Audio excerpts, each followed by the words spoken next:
Orain arte egin dugun prozesuarekin edo jarraitzea eta orain arte izan den bezain besteainoko aberasgarria izaten jarraitzea. Eta orain ere pixkat, igual beste fase berri batea sartu eta gobernantzia ere dutikan, nolabait ere aspektu tekniko edo konkretuagoetara salto egitea eta hor ere ikastea eta gaitzea. Argi dagona da, gaur egun gure eguneroko lanean aurkitzen ditugun erronkak eta arazoak ikasi dugun bezala konplexuak direla, ez? Eta ez daudela arazoiei emateko erantzunak ez dakinun, baizik eta guk eraiki beharreko zerbait dela. Orduan eraikitze prozesu horretan geroz eta gaitasun handiagoak eduki, nik uste erresagoa izango dela aurrera pausoak ematen jutea. Ni naizen bezala agertzea, ez? Alde batetik. Ikusten dudana, sentitzen dudana eta bizitzen dudana esperientziaren poderioz, hori dana saiatu mahai gainean jartzea, transmititzea eta konpartitzea, ez? Eta beste alde baita ere importante iruditzen zait besteekin konpartitzea eta azken finean besteen esperientzietaz aberastea eta ikastea, ez? Eta dudarik gabe gai guzti hauetan bezala azken finean harremana sakontzea baita ere interesante izango litzateke, ez?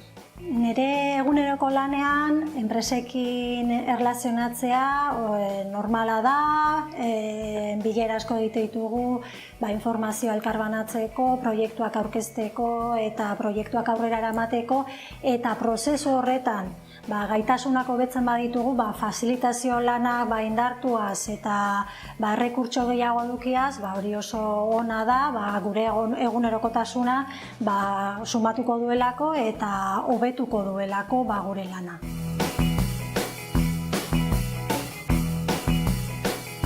Beti nahi izan dugu garapen agentzi mailan, garapen agentzia erreferente izatea enpresa txiki eta handientzat. Azken urteotan bizi izan dugu errealitate bat agian ez oso erosoa eta da azkenean ateratzen den diru laguntzak eta dauden baliabide eta dena delakoetan normalean aholkulari dexente egoten dira, ez? Eta konturatzen gea naiz eta gu saiatu erreferente izaten eta gertutasun hori izaten azkenean know-how hori kanpo profesionalek eramaten dute. Orduan hor gure nahi hori edo erreferentzia nahi hori galdu egiten dugu, ez?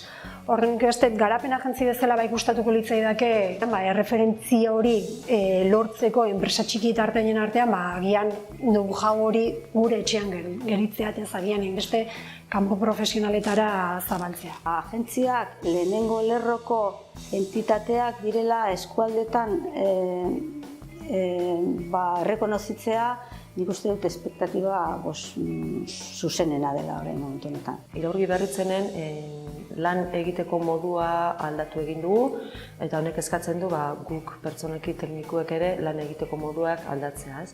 Orduan espero dut prozesu honetatik lan modu berri hauetako egokitzea edo ikastea. Baita ere aipatu nahi nuke ez bakarrik gure agentziekiko, baizik eta beste agentziekiko ere elkarlan bat sustatzea ondo dago. Nik ikusten ditut arazoak askotan sortzen direla, agentzi desberdinen arteko proiektua lantzeko orduan, hori ohitura falta bat nabaitzen da eta arazoak sortzen ditu, arazo sinplea, baina gero azkenean proiektuak komplikatzen ditunak eta nik uste horrelako lanekin asko lagunduko digula hobeto egiten horrelako proiektu, elkarraneko proiektuak.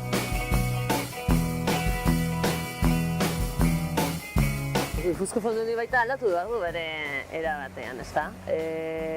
Nik uste dut azkenian parekoa gehatenak, denak lantzen egia helburu berdinekin eta hau ikasita gero segunare altuko dugu gure batean. Ez bakarrik agentzik baizik gehi baita Gipuzko Fondondi.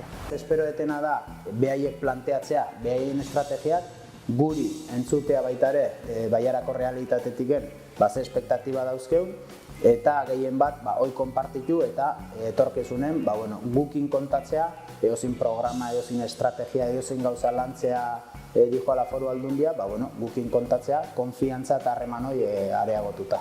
Elkar ezagutzia dela, nagusiena eta importanteena. Beste leku batzutan ere, topo egiten dugun edo lan batea egiten dugun arren foro honen inguruan edo lantalde honen inguruan ateatzen dien gauzak, nik usten dut beste edozein momentutan edo leku edo guneetan ere jende berdina egon arren ez diala ateatzen. Orduan horregaitikan ikusten dut benetan dela probetxuzkoa elkarren inguruan egotia elkar hobeto ezagutzeko, baina gertutikan, bakoitzak zer egiten dugu, bakoitzak zer arazo ditun, eta bakoitzak zer problematika ditun, eta hobeto ezagutzen gean inean, bestian lekuan jarri eta hobeto elkartu gintezke.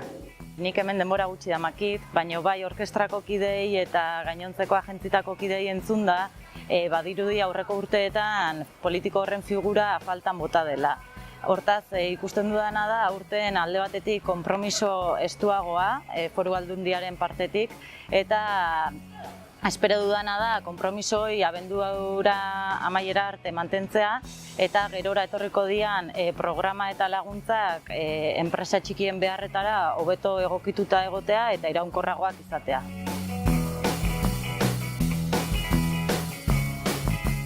Enpresa txikiek krisialdiaren eraginez ahuldu egin dira, bai finantzieroki eta bai estrukturalki.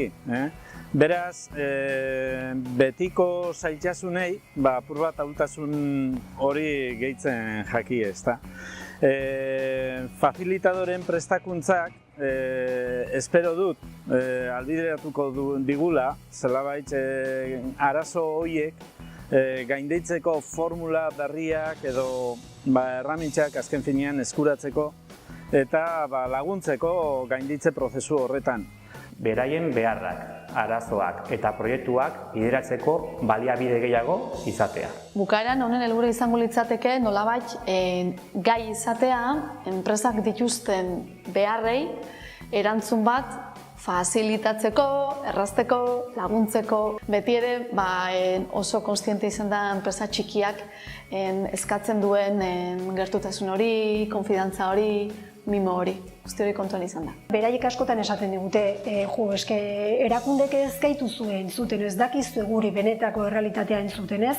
Eskaintzen dizkiguzue gauza pila bat, baina agian ez da momentu horretan behar dudan ez. Orduan, nik gustatuko litzaieke prozesu hau eta gero beraiek sentsazio hori izatea bida. Jakin dugu entzuten, jakin dugu zuk behar duzuna eta nahi duzuna ematen, eta azkenen beraiek kontent egotea eta esker hori jasotzea, ez?